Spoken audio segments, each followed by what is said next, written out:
Roberto, contanos cómo es esta materia de síntesis bíblica 1. Sí, bueno, síntesis bíblica 1 trata fundamentalmente del Antiguo Testamento. Nosotros encontramos el Antiguo Testamento y la primera cosa que tenemos que aclarar es que el Antiguo Testamento no está ordenado cronológicamente, no empieza en Génesis y termina en Malaquías, sino que lo que sí está perfectamente organizado.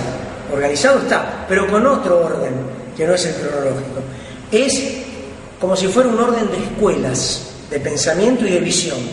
La primera escuela es la propiamente histórica. Eso nace con los libros del Pentateuco o Torá, que son Génesis, Éxodo, Levítico, Números y Deuteronomio, los primeros 5 libros, y después todo lo histórico, lo próximo histórico, lo tenemos divididos en 3 escalones. El primer escalón tiene que ver con el tiempo de los jueces, y ahí pondríamos a Josué, que es el continuador de Moisés y prácticamente el que da inicio después a los jueces, el libro propiamente de Jueces y Ruth, todo en el mismo escalón. El próximo escalón, que ya estaríamos hablando del año 1000, más el primero de la Torá es del 1500, el segundo va del 1400 al 1100 más o menos, que es el libro de Ruth. Y ahora viene el escalón de los reyes en Israel. Ese escalón va desde el año 1000 hasta el año 600 y pico, y después la escritura de Crónicas, que ya está escrita por Esdras, es del año 500, pero ahí ya se comporta como un historiador, porque él está escribiendo en Crónicas cosas que ya habían pasado, mientras que el resto del relato bíblico escriben mientras pasa. Esa es la primera diferencia que tenemos al principio, ¿no? Los escalones de los reyes son los 3 dobles libros, o sea, primer libro de Samuel, segundo libro de Samuel, primer libro de Reyes, segundo de Reyes, primero de Crónicas, segundo de Crónicas. Y después, el último escalón sería la vuelta del exilio en Babilonia, cuando Judá es llevado a Babilonia cautivo, cuando vuelven de ese cautiverio, que son Esdras, Nehemías y Esther. Hasta ahí, esa es el recorrido cronológico de todo el Antiguo Testamento. De hecho, la mayoría de eruditos considera hoy que el último capítulo cronológico es el capítulo 13 de Nehemías. O sea, el último capítulo de Nehemías sería el que en tiempo cierra el Antiguo Testamento, y no el último capítulo de Malaquías, por ejemplo. De hecho, Malaquías, no hay otros Malaquías en la Biblia, y en cambio sí hay otros Oseas y otros Jonás, pero no hay otro Malaquías, porque Malaquías no es un nombre propio. No es un nombre propio, es una conjetura, es un título que significa mensajero de Jehová. Milcá Yaú, de ahí viene Malaquías. O sea, no es un nombre propio. ¿Se entiende? Y se conjetura que incluso lo escribe el propio Esdras, ¿no?, a ese Malaquías, ¿no? Así que tenemos el final de toda la parte bíblica, y esto ya es del año 400 a.C. Desde el 400 a.C. hasta el inicio del Evangelio de Marcos, el Nuevo Testamento, hay 400 años de silencio escritural. No es que Dios no hablara más, pero la escritura se cierra, ¿no? La segunda visión es la visión poética o de sabiduría. Esos libros están comprendidos por Job, Salmos, Proverbios, Eclesiastés y Cantares. Esos libros en tiempo ocupan el mismo tiempo que esta línea, que la histórica. Por ejemplo, el Salmo 90 lo escribió Moisés, o sea, de la misma época que el Pentateuco. El Salmo 137 se escribe en Babilonia y habla del cautiverio en Babilonia. O sea, si bien no sale el autor, es alguien que vivió el cautiverio babilónico. O sea, dentro de los salmos solamente ya alcanzan para cubrir todo este sector en tiempo. También, por ejemplo, una de las cosas que se estudia en el seminario es probar que Job es anterior al Éxodo, y probablemente es, aunque no aparece al principio, es el libro más antiguo de la Biblia, Job.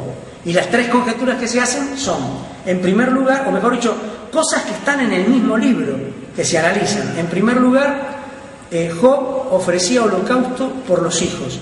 Eso, una vez que se instituyó el sacerdocio levítico, ya los padres de familia no hacían los sacrificios, sino que eso le correspondía a los levitas. Quiere decir que Job era de la época patriarcal, anterior al Levítico, para empezar, ¿no? Después, lo segundo es, en el final de Job, se habla de que Job, después de todo esto, o sea, cuando Job recuperó la salud, volvió a tener el doble de hijos, etcétera, etcétera, dice que vivió 140 años más. Esos 140 años más, se conjetura que por lo menos Job, cuando le pasó lo que le pasó, dentro del libro sacamos la conclusión de que había sido juez, de que era un hombre de prestigio y de que ya no era un muchacho. O sea que estamos hablando de una carrera y una trayectoria de 40, 50 años. Si nosotros sumamos esos 40, 50 años a los 140 que dice que vivió, estamos hablando de mínimo 200 años. Pero resulta que cuando termina el diluvio, Dios decreta que la vida del hombre iba a ser restringida, que ya nunca más iba a vivir 800 años, 700 años, sino que los días del hombre iban a llegar hasta 120 años. De hecho, Moisés vivió 120 años, Aarón también vivió 120 años, pero no se podía pasar ese límite, porque lo había impuesto Dios. Entonces Job, si vivió más de 200 años, tiene que haber sido anterior al diluvio. Así que imagínense de qué magnitud estamos hablando, de cuánta cantidad de tiempo atrás, ¿no? La tercera conjetura es que los sabeos, que están nombrados en el capítulo 1 de Job, ahí están nombrados como una tribu nómade. Y ya en el libro de Josué están establecidos en Canaán, o sea, dejaron de ser nómades. Todo eso prueba de que Job es muy anterior a lo que la gente cree. Pero claro, como uno lo encuentra en la mitad del Antiguo Testamento, salvo este estudio, jamás soñaría uno que en realidad tendría que formar parte del principio de la Biblia, ¿no? Bueno, y después tenemos la línea profética. La línea, esto ya es un poco posterior, porque no empieza desde el Pentateuco, sino que los profetas empiezan desde la época de Reyes. Ahí empezaría el escalón de los profetas, ¿no? Y ahí tenemos Isaías, Jeremías, Lamentaciones, Ezequiel, Daniel, que son los profetas mayores. Mayor tiene que ver con la cantidad de escritos que tienen, no por la importancia, ¿no? Y después los 12 profetas menores, que en la Biblia judía forman parte de un solo libro. En la nuestra no, son 12. Ahora la idea es, ¿por qué 3 visiones?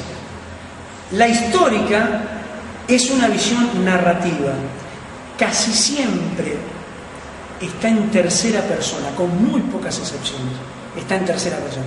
Tanto es así que Moisés, cuando escribe de sí mismo, y lo sabemos porque Jesús dijo que Moisés había escrito el Pentateuco, que Moisés escribió. Así que Jesús corroboró que Moisés había escrito. Si eso es cierto, miren qué extraño cómo escribe Moisés en el Pentateuco. Cuando uno lee que Moisés está escribiendo, nunca Moisés va a decir, y yo hice tal cosa, sino que dice, Moisés dijo al pueblo. O sea, se aparta de la escena y escribe como mirándose a distancia, como escribiría cualquier narrador en tercera persona.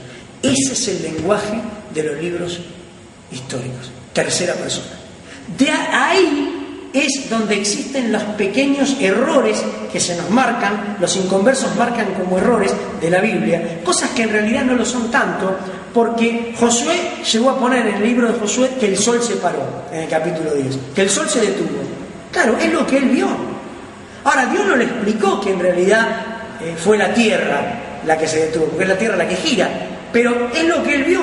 Y en esa cosmogonía, en ese paradigma que en ese momento se creía, era demasiado difícil para Josué entender de que había sido la tierra. Ahora, Dios le permitió expresar lo que él vio.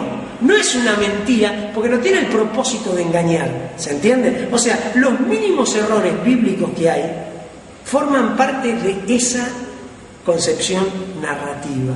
Dios le permite al hombre registrar lo que ve, y por lo tanto lo que ve a veces no es lo que en realidad pasa. ¿Se entiende? Otro ejemplo, Moisés dice que lo vio a Dios arrepentido.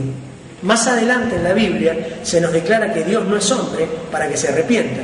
Quiere decir que Moisés lo imaginó arrepentido. Es una conclusión que saca él propia, ¿se entiende, no? Analizando un poco el carácter de Dios. Y así un montón de cosas, conjeturas de la parte histórica.